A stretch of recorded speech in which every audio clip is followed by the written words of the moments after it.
let you know, the reason I was there was the president of one of the divisions had wanted some research done for his executives. He wanted an offsite on what is the contribution women make that could be the strategic advantage in the global marketplace. And what an opportunity to look at that from that standpoint. So what is it that women contribute that people may be blind to? So that was where the context of my research. Again, now, with Carol Bartz, I asked her, what is it that you bring to the executive team that wouldn't be there if you weren't there? And first of all, she said she didn't consider it to be her gender. And that's important because what I've found is that often women don't acknowledge the difference that they're bringing. They don't even recognize themselves. They think what they're doing is just common sense. So to be able to name what you're doing is really valuable. In any case, she said that the executives, for the most part, would take the highest priority problem, the highest priority solution, put the solution against the problem, and fight any fires that happen. She said, I like to prevent fires. I like to look at all the ramifications of a given issue.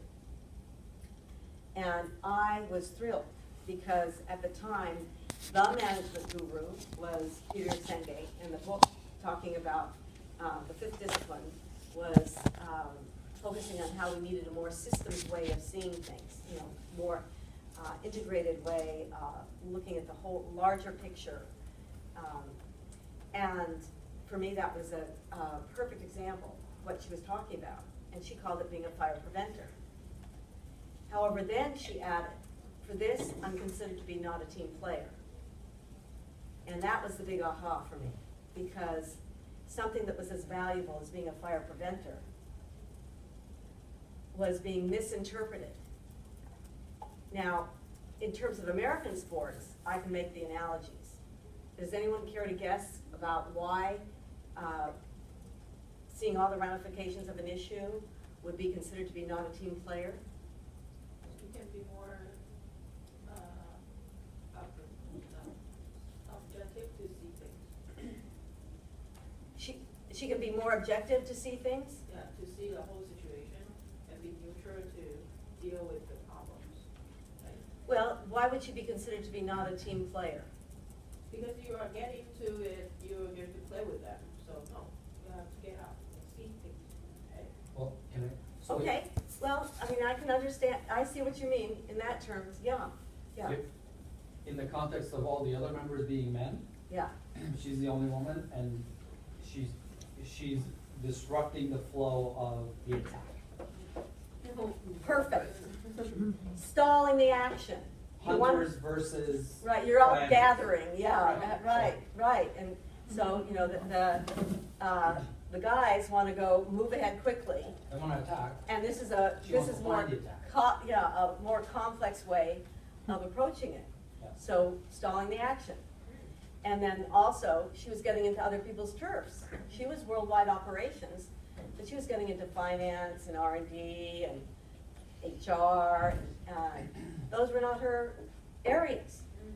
So she was also kicking up some resistance there.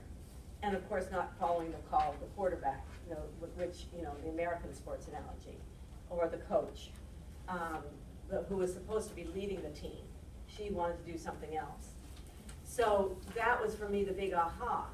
And I've found that consistently, often, and I'm going to start using the terminology more relational people, because I have found that saying all women and all men is not accurate. In fact, I'm just going to get to my, where do I want to show this slide. Is that the right? That whenever I'm talking about women, I'm always very aware that it's not all women are one way and all men are another way. That there's some men that are more what I call relational, connecting the dots, kind of web thinking, that systems way of thinking. And that there's some women that are what I call more individualistic, which is more independent thinking. And status thinking. In fact, I can give you more of that picture of that as well. Cross-culturally, usually you focus on how people use relationship, how they relate to relationship, how they use information, and how they use time. And so you can say the difference between these two, the individualistic is focused on status and independence, whereas relational is focused on making connection and interdependence. And the individualistic is focused on giving information only as needed, whereas the relational likes to share information. And doing one thing at a time as contrasted to doing many things at once. So when I'm talking about individualistic and relational, there's also this step thinking, compartmentalize and prioritize, and the web thinking. So as I'm using, when I'm talking about differences, I want to be able to use relational and individualistic, and also acknowledge that there are other influences besides gender, but gender is a big influence on those lenses and the competencies that come with it. But we do want to acknowledge that culture has a lot to do with it, and certainly geographic location and here also this research has shown that class, religion, and workplace also has something to do with this independent or interdependent lens that I call individualistic and relational. That's kind of, all right, I just want to make sure you get that part in. Because what was revealed in the Carol Bart's interview was that here was this wonderful competency of being a fire preventer, and it was invisible, unarticulated, and by that I mean, how many people have heard of fire preventers as being great leaders? We think of firefighters all the time, but fire preventer? So it's a great example of how invisible and unarticulated these relational competencies are that we want to bring forth, and you all can start bringing forth as you identify, or not. If you don't identify with them, then you'll be running into people that do have them, and you can be working more effectively understanding them. How many people here just kind of resonate with the idea of being a fire preventer? There you go. So it's not an accident. Not everyone, but most of you. And yet, how often have you spoken about that? In terms, even in your pitches, or when you're talking about your skills as being CEOs or founders. And so this is what the kind of language that I want to convey to you today, that you can use to really booster the image of your competencies. And also, I mean, there is a degree of self-confidence that comes with it. Not that you all need self-confidence, but I have had numerous graduate students particularly tell me that they have much more confidence to express their ideas now that they understand why they're different in the way they see things. And instead of holding back when other people are talking about how to solve something, because I have a little bit different perspective and maybe I shouldn't be sharing it, to actually realize, okay, I see things differently, and it's important that I put that out on the table. So, so this is the fundamental basis of my work in terms of encouraging entrepreneurs to establish their relational competencies and also be able to work effectively with differences. So right now, any questions or comments right now? So I'd like to go on and show you a video to understand some of the differences. Is there a reason why the screen's not down? No. Okay. Well, let's put the screen down. What a concept. That's why Let's see if I can adjust it a little bit too. Is that better? It's still not very focused, is it? Oh, here.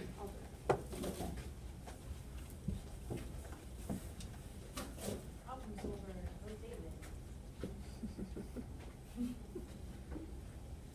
firefighter. Yeah.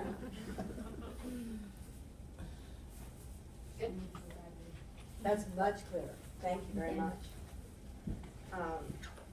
Actually, there are a couple of things before we see the video. I want to just go by a couple more distinctions. That often, this is actually cross-cultural.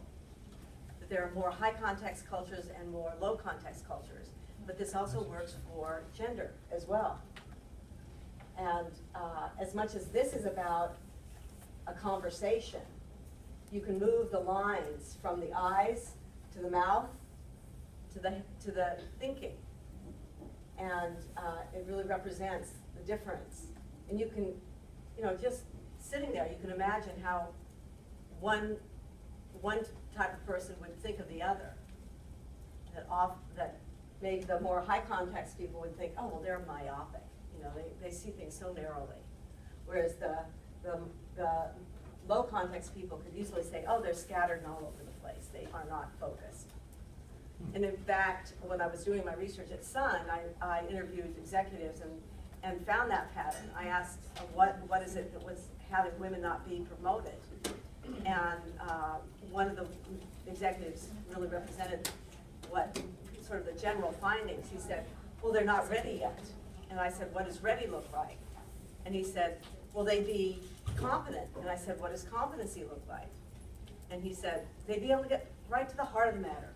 Women keep bringing in all this peripheral stuff. Well, that's the high context kind of connecting the dots. Really important competency that is often important to articulate to the people that you're working with. You can count on me for really being able to connect the dots. Is that an expression you all are familiar with? Okay. And just in terms of today's research, I think it's interesting that this is the kind of difference it makes to have women on boards compared to companies without boards.